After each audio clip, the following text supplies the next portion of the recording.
नमस्कार, मी अजय वर्मा आणि आपण सगळे पाहतात राष्ट्रप्रथम न्यूज। सध्या यावेळी आम्ही विरार पूर्वेला उपस्थित आहोत। इकडे भारतीय जनता पार्टीचा कार्यकर्ता महायुतीचा मेळावा आयोजित करण्यात आलेला। तसं इकडे कार्यक्रमात उपस्थित मान्यवर म्हणून विक्रांतजी पाटील जे पनवेलचे उपमहापौर या ठिकाणी उपस्थित होते। त्यांनी कार्यकर्त्यांशी संवाद साधला आणि त्यांनी एक नारा दिला की 400 इतकी बार 400 पार असा नारा देताना त्यांनी सांगितलं आहे की संघर्षपणे आता उरलेले 42 दिवस आपण काम करत राहू। मोदीचं जे काम आहे ते सर्वांसमोर आणण्याचं त्यांनी काम लोकांपर्यंत पोहोचण्याचं काम ते लोकांपर्यंत पोहोचणार आहे अशा कार्यकर्त्यांना त्यांनी गवाही दिलेली आहे। तसे इकडचे वर्तमान खासदार राजेंद्र गावित सुद्धा उपस्थित होते आणि महायुतीचे सर्व कार्यकर्ता इतर कार्यकर्ता सर्व उपस्थित होते। त्यांनी कार्यकर्त्यांना एक दिलासा दिला आहे की येणारा जो इलेक्शन आहे लोकसभेचा तो मोठ्या प्रमाणात आपण जिंकू अशी त्यांनी गवाही लोकांना दिली। आता बघण्यासारखं असेल का हे इलेक्शन कोण जिंकतो त्यांच्या समोर विरोधक म्हणून इकडचे सत्ताधारी जे गेले 30 वर्षापासून राज्य करत आहे हितेंद्र ठाकूर तो एक मोठा त्यांचा दबाव असणार आहे। तसेच भारती कांबळे यांनी सुद्धा त्यांची उमेदवारी जाहीर झाली आहे। त्यांनी स्वतः एक सांगितलं झालं का त्यांचा समोरचा उमेदवार कोण आतापर्यंत दिसून येत नाही म्हणून लोक इकडे त्याच्या अगेन्स्टमध्ये उमेदवार जाहीर करत नाही। मी अजय वर्मा, कॅमेरामॅन चंदन सोनीके साथ विरार। विरोधात आहे काय सांगाल?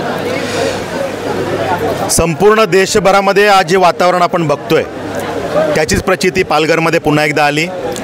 जनतेशी जेव्हा संवाद साधला तेव्हा एक गोष्ट खूप स्पष्टपणे जाणवली की मोदीजींमध्ये नो कॉम्प्रोमाइज।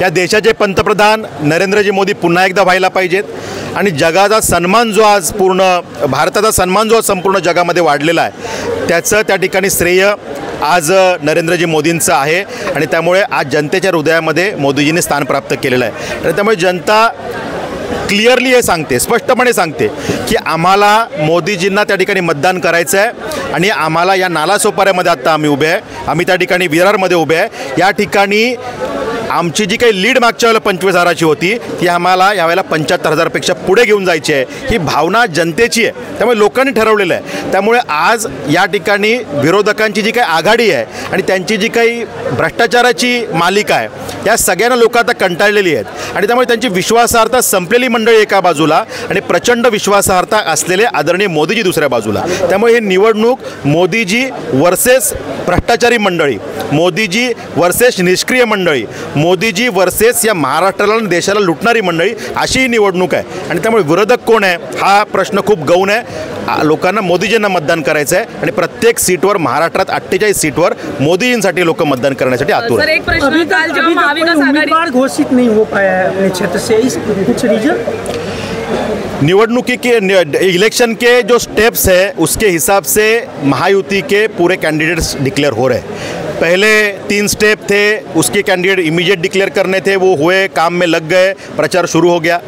लेकिन हमारी एक 7-8 सीट का भी विषय बाकी है। ये अंतिम चरण के या सेकेंड लास्ट चरण के चुनाव है, इसलिए एक 7-8 सीट का ये प्रश्न है। आने वाले 5-6 दिन में वो भी आपको समझ में आएगा। लेकिन उम्मीदवार कौन होता है इसके लिए हमारे कार्यकर्ता सिर्फ भारतीय जनता पार्टी के नहीं, महायुति के कार्यकर्ता इसलिए रुके हुए नहीं है। आपने आज देखा कि वो काम को लगे, प्रचार यंत्रणा शुरू हो गई, लाभार्थियों से मिलना शुरू हो गया और लोगों तक जाके संवाद और संपर्क शुरू हो गया।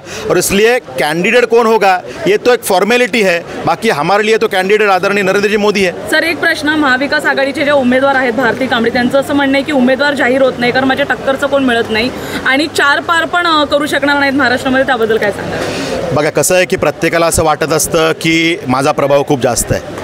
शेवटी निवडणुकीचे निकाल लागले की कळेल कोण कोणाच्या टक्करचं आहे आणि कोण कुठे राहून गेलं। शेवटी मोदीजींना टक्कर देण्याची हिंमत कोणामध्ये नाही आहे। मी तुम्हाला सांगितलं ही निवडणूक मोदीजींची निवडणूक आहे।